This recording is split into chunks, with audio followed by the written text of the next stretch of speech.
How about Street Fighter? Street fighting. Do I look like I'm a street fighter? Back in the 90s, Street Fighter II was my obsession. When news of the Street Fighter movie hit GamePro magazine, my excitement soared. Release day arrived, and my friends and I eagerly settled into the theater, hoping for a faithful adaptation. But what unfolded on the screen was beyond our wildest imagination. The film was hilariously bad, a delightful disaster that left us in fits of laughter. Years later, my fascination with bad movies led me to uncover the untold true stories of Street Fighter the movie. Street Fighter's production was a wild ride. With a colossal budget and Capcom's involvement, every decision faced intense scrutiny. With its blend of campiness, bad production, and hilarity, Street Fighter the movie creates an unforgettable experience. This infamous film was characterized by mishaps and absurd moments which will be explored behind the scenes. Featuring unusual casting choices and mind-bending production challenges, Street Fighter the movie is destined to be bizarre and dysfunctional. It is a story that combines tragedy and comedy in a way that you've never seen before. Explore the madness that unfolded behind the camera and discover the cinematic spectacle's untold stories.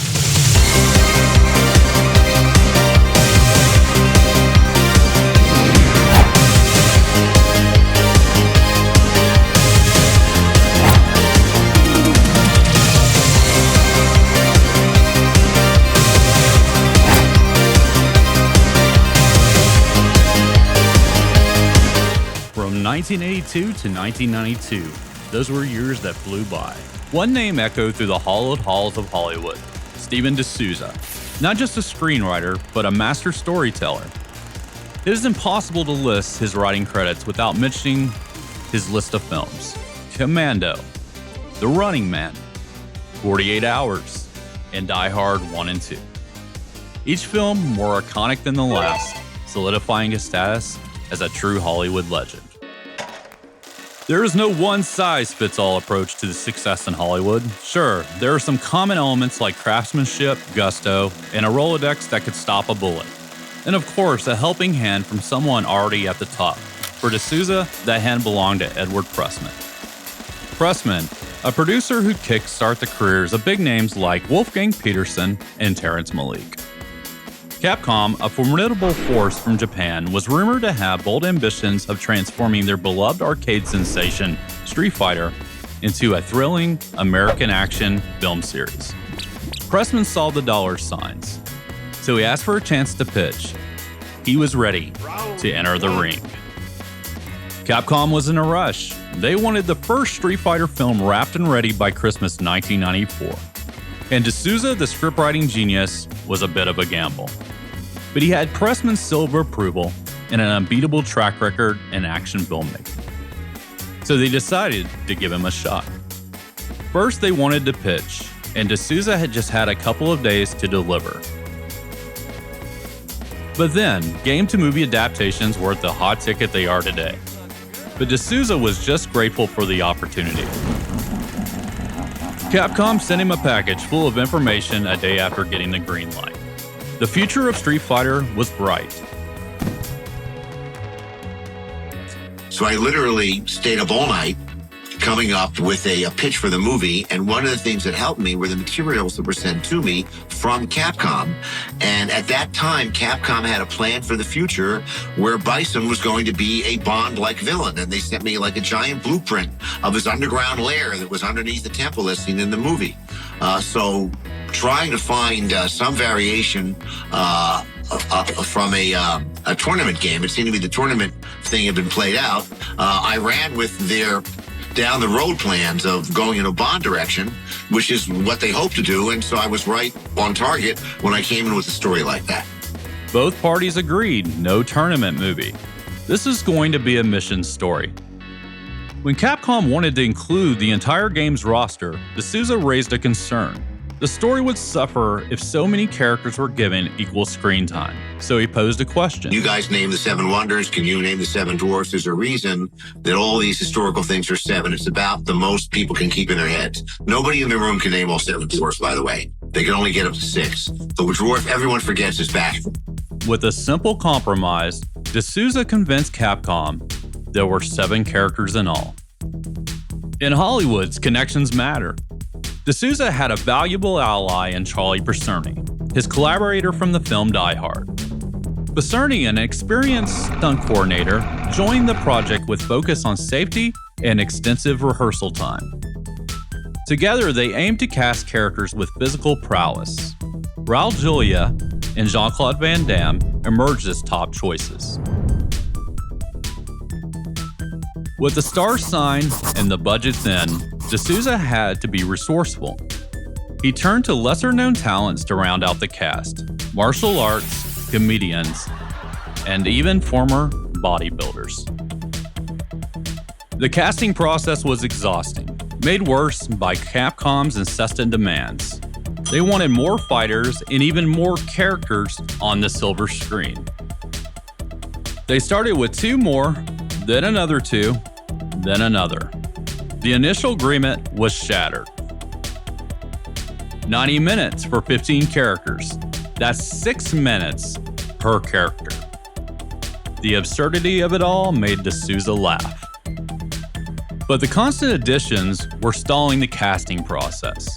Each new character required changes to the script, budget reevaluations, and even weeks from filming, key roles were undecided.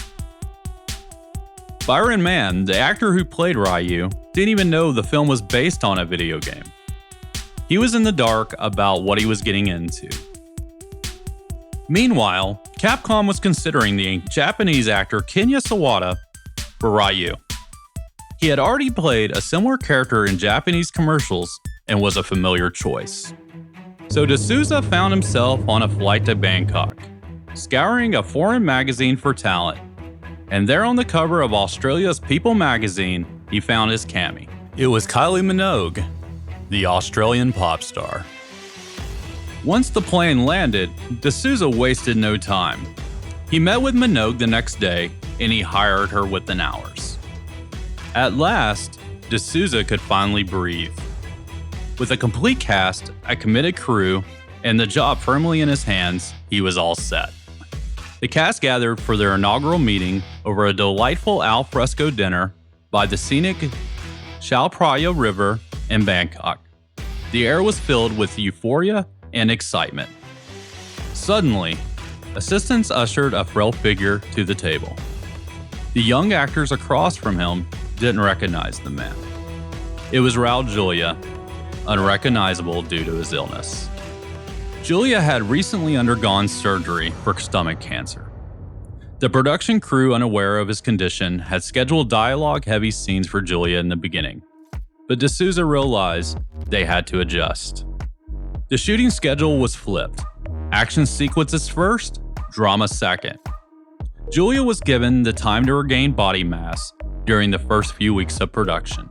Yet, when cameras rolled, Julia's talent shone through. Even in his weakened state, he was a force on the set. In every sense, Raul Julia embodied the saying, "The show must go on." Charlie Pacerni, the stunt coordinator who had initially requested months of rehearsal time, now faces the challenge of training and choreographing fight scenes on an immediate turnaround. The stunt team couldn't fully prepare actors for the upcoming shoot. Some cast members resorted to learning techniques from anyone with a hint of expertise. If you look in the movie, it's written in the script that I do this incredible kata, a theatrical sword movement, before I fight Vega in the cage. At the time, we had Benny Urquidez, known as Benny the Jet, as our trainer. Every day, I would approach Benny, eager to learn the kata. But each time, he would say, "Let's think about it." It turns out he didn't specialize in swords. He's a fighter. A month later, we're filming in the morning, and I hear through the grapevine that my sword kata scene is coming up after lunch. I was literally an hour away from filming this thing. I was crapping bricks. But then I spotted a Thai extra who was reputed to be skilled in sword fighting. I approached him, desperate for help. In just about an hour, he taught me the kata. You can see the result of Mann's last-minute training on the film. A unique blend of martial arts and physical comedy, a controlled flailing that adds a distinct charm to the scene. Raul Julia was terrific. He was a great man. He was very good to work with. He wasn't afraid to do stuff I had for him, swinging out wires and stuff like that. I had doubles naturally at times, but he was willing to do anything. I remember one time it was really funny. He was on a catwalk and I had to swing him across the stage to the next catwalk to face off with Van Damme. It was a long swing, about 60, 70 feet. He's up on the catwalk, maybe 40 feet high, with cables on. I'm waiting for him to get on the railing to make the move before we roll the cameras. And I'm saying, guys down below, what is he waiting for? And then I hear him above say, Charlie, I'm just stalling for time. It was funny, but he finally got up there and he did it. It was something. From my perspective as an actor on set, production felt relaxed, even a little lighthearted. I remember the second night of filming on the hot harbor in Bangkok. Damien Chapa, who played Ken, needed to say the name of my character, Ryu. But no one, including Chapa, myself, or even director Steven D'Souza, knew for sure how to pronounce it. I had done some research and believed the Japanese pronunciation to be Ryu, like free with a silent F and U. Chapa took 3 tries to say the name correctly, but for some reason, even with phonetic help, he couldn't get it right. Director Steven D'Souza intervened, unwittingly establishing a pronunciation that would become the norm for millions of Western Street Fighter fans. With a simple stroke of direction, D'Souza declared, "We'll just call you Ryu." Behind the scenes, there were personal struggles that affected the production. D'Souza reflects on the challenges he faced with the lead 2 actors. Every day I'd ask if Julia had taken his meds and if Van Damme was off them. Years later, Jean-Claude Van Damme revealed his battle with a serious drug problem during the filming of the film. Additionally, he admitted to having an extramarital affair with his co-star Kylie Minogue. These personal struggles added another layer of complexity to an already challenging production. As for Van Damme's behavior during production, D'Souza reveals that the actor had an enforcer-type individual assigned to ensure he remained on his best behavior. However, it seems that this individual was not particularly effective, often participating in the nightly tomfoolery himself. So what was happening was that frequent leave and Am was supposed to show up at 7 o'clock in the morning, and he wasn't there. He said he's sick. Actually, he was wiped, recovering from the night before. I would have to just make up some stuff on the spot because I didn't have him. We'd invent some kind of fight involving Ken and you and a security guard. But it was never rehearsed. It was made up on the spot. I was constantly pulling things out of my butt for the supporting players to do while Van Damme was playing hooky. On set, working with Van Damme proved to be less challenging. D'Souza had previously collaborated with Arnold Schwarzenegger, another renowned action star who spoke English as a second language. With Schwarzenegger, D'Souza would run lines before filming to address any difficulties and make necessary rewrites. However, when D'Souza suggested the same approach to Van Damme, the actor claimed to have already rehearsed the lines with his wife. In an unusual turn of events, Jean-Claude Van Damme took it upon himself to call cut on the set. Convinced that he had mistakenly said ladder instead of later in the previous take, Please, come on, give him the ladder. Van Damme demanded a reshoot. Director Steven D'Souza was taken aback by this unexpected request. Realizing that the crew would need to reset the scene, including rematching bullet holes, re-rigging actors on wires, cleaning the costume, and replacing blood packs. Despite the setbacks, Van Damme insisted on another take. As the crew worked to reset everything, Van Damme took the opportunity to listen to the audio and discovered he had indeed said the line correctly the first time. Catch you later. D'Souza, vindicated, but also recognizing the loss of time and resources, decided to shoot the scene again as a backup. With everything in place, Van Damme positioned himself for the scene. D'Souza called Action. and Van Damme confidently shouted, Oh, I catch you ladder. The production team had initially planned for an extensive 2-month shoot, with the first 5 weeks dedicated to on-location and soundstage work in Bangkok.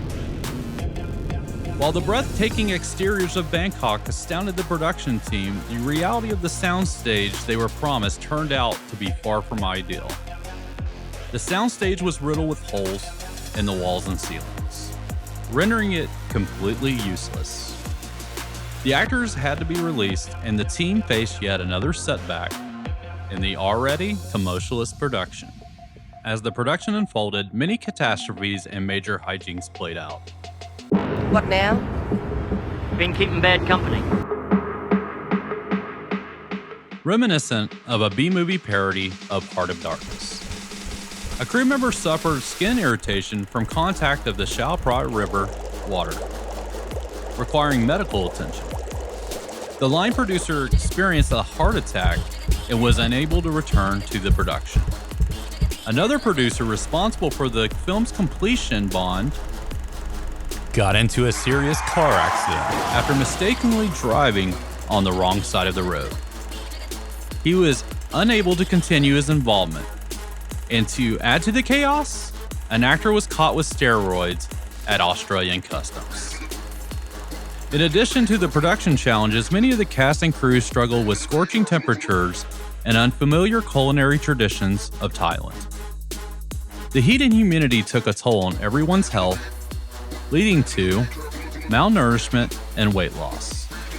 If you pay close attention while watching the movie, you may notice variations in the appearances of the actors scene to scene, with some appearing slightly heavier and lighter due to these physical challenges they faced during production. The allure of the local massage parlors proved irresistible to the men in the cast, who were young, physically fit, and flush with American cash in Thailand. We became massage addicts, getting a massage every hour. We were working hard and our bodies were pushed to the extreme. The troubles in Bangkok came to a head when a local power station blew out, unable to cope with a major motion picture. It was as if the city itself had an allergic reaction to the film production. After the first 3 weeks of filming in Thailand, the production had fallen behind by 15 days. Defeated by the Bangkok soundstage, with the cast rapidly losing weight, the production packed up and moved out, arriving in Australia a week earlier than scheduled. To make up for his lost time, Steven D'Souza needed an additional 10 days of production. But this wasn't just any action film going over budget or requesting more time. Capcom had a hard release date set for December 23rd, 1994, right in the coveted holiday release window. What made the situation even more complex was the partnership between Capcom and Hasbro. Long before production began, the two companies forged an agreement to transform the G.I. Joe toy line into Street Fighter the Movie licensed dolls. Interestingly enough, among the materials that Capcom gave me at the time was a long-range plan to make a line of toys. And the long-range plan of a line of toys was very much like the G.I. Joe line of toys. And in fact, they were already talking to the company that made the G.I. Joe toys, Kenner. So they were already on the road to a G.I. Joe direction. And subsequently, I see people have said that Street Fighter actually is the first G.I. Joe movie. Hasbro's request had a significant impact on the look and feel of the film.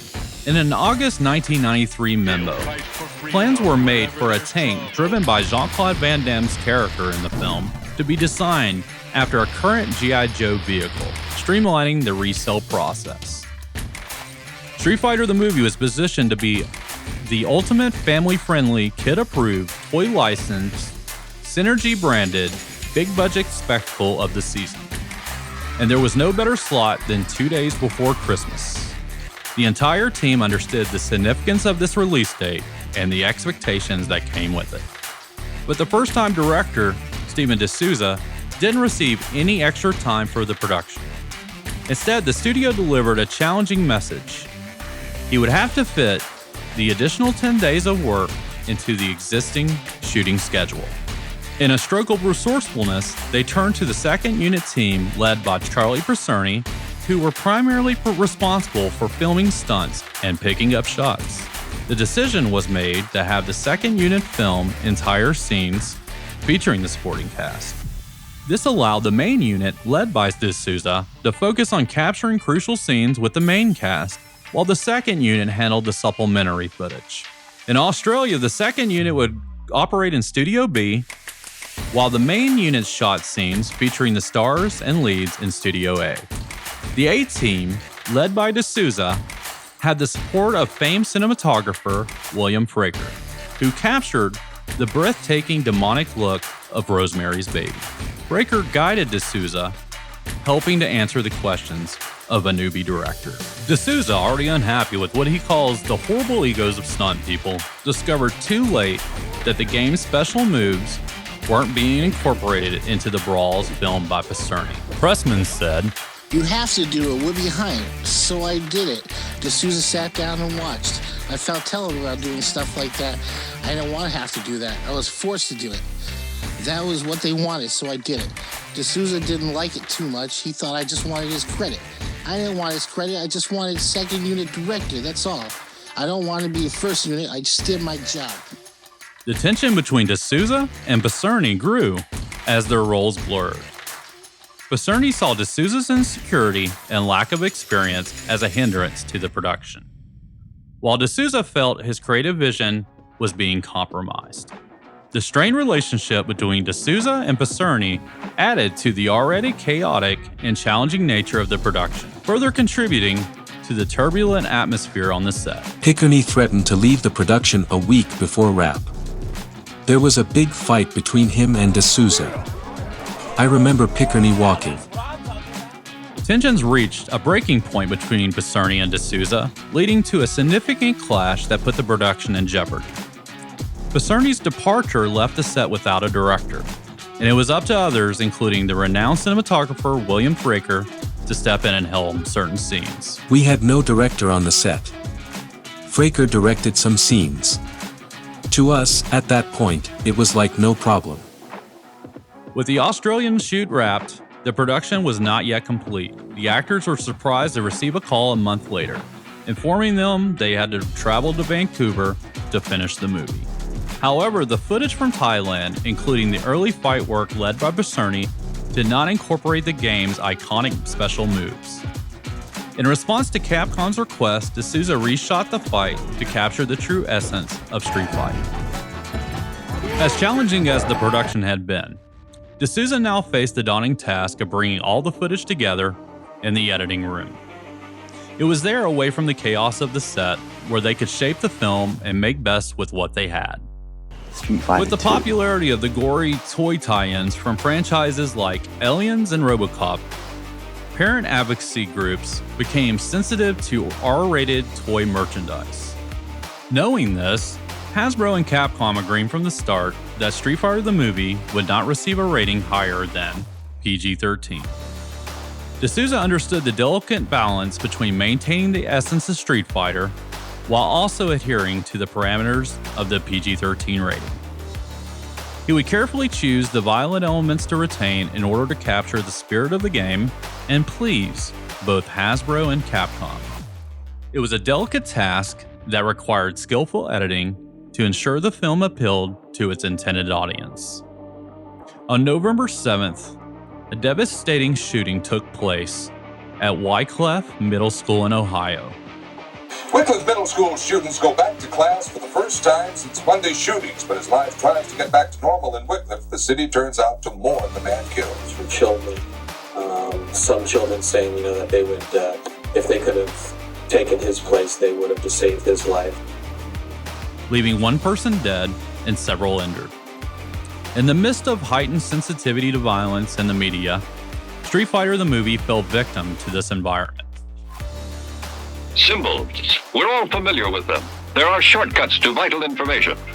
That's why, to familiarize you with the movie rating symbols which will be used by this theater, we present the following guide for parents and young people. It is designed to inform parents about the suitability of movie content for viewing by their children. The MPAA assigned the film an R rating, citing the presence of blood as the main reason. The revisions also had unintended consequences for Capcom's vision. We were supposed to have special effects for the Hadoukens, but due to the time constraints in the editing process, we couldn't incorporate them. There simply wasn't enough time. The MPAA ultimately brought the rating down to a G after the cuts, so the studio had to add a curse word in post-production to ensure a PG-13 rating. That's why you'll hear Van M's character Guile say, "I'm too old for this stuff," while crawling in the air ducts. It was a way to adjust the rating, although there's nothing humorous about the situation. Despite its mixed critical reception, Street Fighter the movie found unexpected success in the international market, while its performance in the United States fell short of expectations. The film defied odds, grossing $100 million worldwide, nearly 3 times its budget. Capcom, the creative force behind the Street Fighter game franchise, held a unique perspective on the film. For them, it captured the essence of their beloved characters, incorporating iconic special moves and boasting the star power of Jean-Claude Van Damme. It fulfilled their vision of an American action movie, whether it resonated with critics or not. Critics, on the other hand, had a vastly different take. With an awful 11% score on Rotten Tomatoes and a meager 20% audience score, Street Fighter the movie faced harsh criticism and failed to win over the masses. In closing, we reflect on the impact of Street Fighter the movie's captivating and chaotic journey. Once plagued by production problems and poor reviews, this film has found redemption in the hearts of its dedicated fans.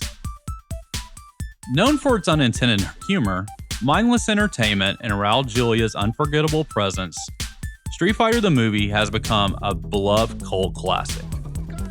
There are times when even the most unexpected films can find their way in the world, bringing joy to those who embrace their quirks, even if they haven't achieved critical acclaim. We hope you enjoyed this behind-the-scenes journey into the making of Street Fighter the movie. If you found the story fascinating, don't forget to hit that like button below and subscribe to our channel for captivating pop culture stories and insights.